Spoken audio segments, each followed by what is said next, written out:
Alors, première étape, télécharger Clonezilla. Donc, on va sur le site. Donc, Clonezilla, c'est un programme qui fonctionne sur Linux. C'est pour ça qu'il fonctionne bien. Donc, ici, je choisis la version stable. Donc, pour un processeur 64 bits, je vais prendre le fichier zippé. Je télécharge.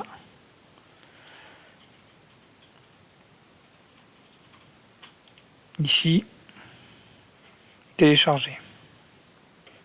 Alors, enregistrer. Donc je reviens sur le site de Clonezilla.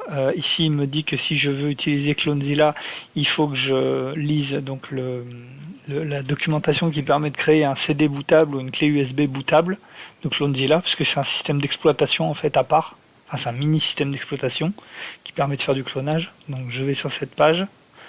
Sur cette page, on m'explique que ici, pour un USB flash drive, il faut aller sur cette page, puisqu'on peut le faire sur CD, sur un disque dur externe, etc.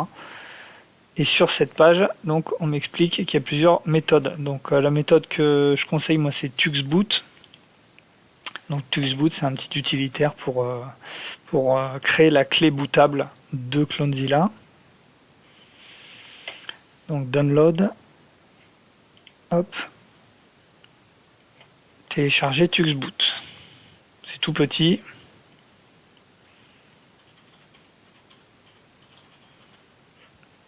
Enregistrer.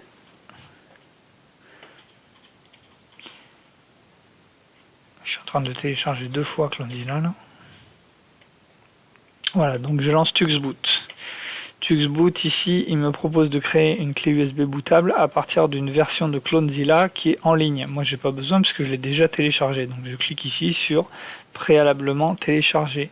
Je vais choisir donc mon fichier zippé que je vais chercher ici dans mon dossier de téléchargement. Donc, qui est ici. Clonezilla live. Qu'est-ce que je veux créer? Donc un USB drive.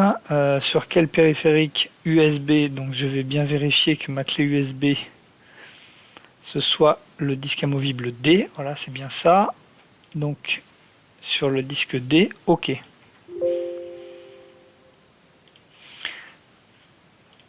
Voilà, et là il est en train de m'installer Clonezilla sur la clé USB. Donc ensuite ce que je vais faire, c'est que quand la clé sera créée, je vais booter sur l'ordinateur portable là. Ou sur le fixe d'ailleurs, peu importe. Hein.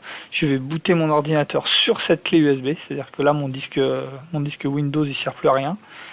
L'ordinateur va fonctionner sur cette clé USB en fait. Et donc je vais arriver sur l'interface Clonezilla qui va me permettre de cloner le disque 1, enfin la partition 1 du disque 1 sur le disque 2 du coup qui va être partitionné automatiquement.